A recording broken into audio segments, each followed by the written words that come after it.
British ప్రభుత్వం ఉప్పుపై పన్నును విధించింది. ఉప్పు సేకరణ మరియు తయారీపై గుత్తాధిపత్యాన్ని బ్రిటిష్ ప్రభుత్వమే తీసుకుంది. 1882 సాల్ట్ ట్యాక్స్తో బ్రిటిష్ ప్రభుత్వం తనను తానే మోనోపోలీగా మార్చుకుంది. సముద్ర తీరాలలో నివసించే భారతీయులకు ఉప్పు ఉచితంగా లభించిన వారు కేవలం బ్రిటిష్ ప్రభుత్వం వద్ద నుంచి ఉప్పు కొనుగోలు చేయాలి. అలా కాకుండా సొంతంగా ఉప్పును తయారు చేయడం, అలా తయారు చేసిన ఉప్పును అమ్మడం లేదా చట్టవిరుద్ధమైన ఉప్పును కొనుగోలు చేయడం ఇవి బ్రిటిష్ ప్రభుత్వపు చట్టాల ప్రకారం నేరం.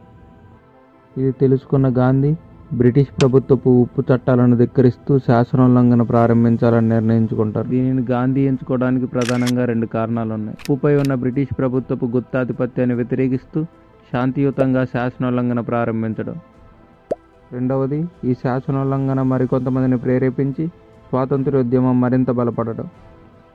మొదట్లో ఇండియన్ నేషనల్ కాంగ్రెస్లో ఈ పన్ను వ్యతిరేకత చాలా చర్చనీయాంశంగా మారింది.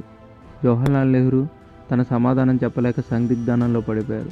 సర్దార్ పటేల్ దీనికి బదులుగా ల్యాండ్ రెవెన్యూ బైకాట్ని సూచించారు. గాంధీ తను ఎంచుకున్న సాల్ట్ ట్యాక్స్ వ్యతిరేకతను వివరిస్తూ గాలి నీరు పక్కన బహుశా ఉప్పు కూడా అతి ముఖ్యమైన అవసరం అని వివరించారు. 1930 మార్చి 2వ తేదీన గాంధీ అప్పటి వైస్రాయ్ ఆఫ్ ఇండియా అయిన లార్డ్ ఇర్విన్కు తన డిమాండ్స్ నెరవేర్చాలంటూ లేఖ రాస్తారు. ఒకవేళ ఈ లేఖ మీ హృదయాన్ని కదిలించలేకపోతే ఈ నెల 11వ తేదీన ఉప్పు చట్టాల నిబంధనలను ధిక్కరిస్తూ నేను నా ఆశ్రమంలోని సహోద్యోగులతో ముందుకు వెళ్తానని లేఖ రాశారు. ఉప్పు నిరసన ముప్పును తీవ్రంగా పరిగణించలేని లార్డ్ ఇర్విన్ బదులుగా గాంధీకి ఏ లేఖ పంపలేదు. దీనితో మార్చికి సర్వం సిద్ధమవుతుంది.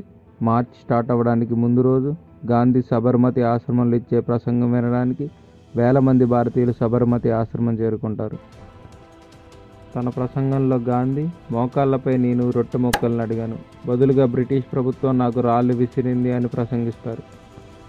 మార్చి 12, 1930వ తేదీన గాంధీ తన ఆశ్రమంలోని 78 మంది సత్యాగ్రహిస్తూ మార్చికి ప్రయాణమవుతారు.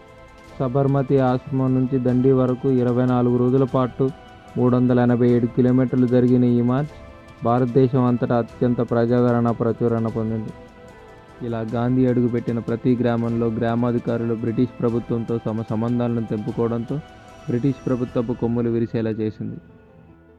సుమారు 1,00,000 మందికి పైగా జనాలు ఆశ్రమం నుంచి దండి వరకు పాల్గొన్నారు. వారిలో స్ఫూర్తిని నింపడానికి రఘుపతి రాఘవ రాజారాం అంటూ హిందూ భజనలు పాడుతూ బ్రిటిష్ ప్రభుత్వపు గుండెల్లో వణుకు పుట్టించారు. ఏప్రిల్ 5, 1930న దండికి చేరుకున్న గాంధీ మరుసటి రోజు ఉదయాన్నే లేచి ఉప్పు బురదను పైకి లేపి దీనితోనే నేను బ్రిటిష్ ప్రభుత్వపు పునాదులు కదిలించబోతున్నాను అని ప్రకటించాడు.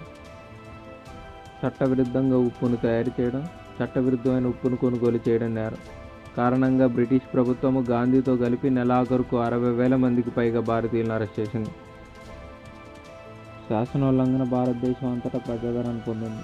బ్రిటిష్ వస్త్రాలు, వస్తువులు అన్నీ బహిష్కరించబడ్డాయి. భారతదేశం అంతటా బ్రిటిష్ ప్రభుత్వానికి తలనొప్పిగా మారింది ఈ ఉప్పు సత్యాగ్రహం. ఇలా బ్రిటిష్ ప్రభుత్వాన్ని వణికించి మెడలు విరిచి స్వాతంత్రం రావడానికి ఒక ప్రధాన కారణంగా నిలిచింది.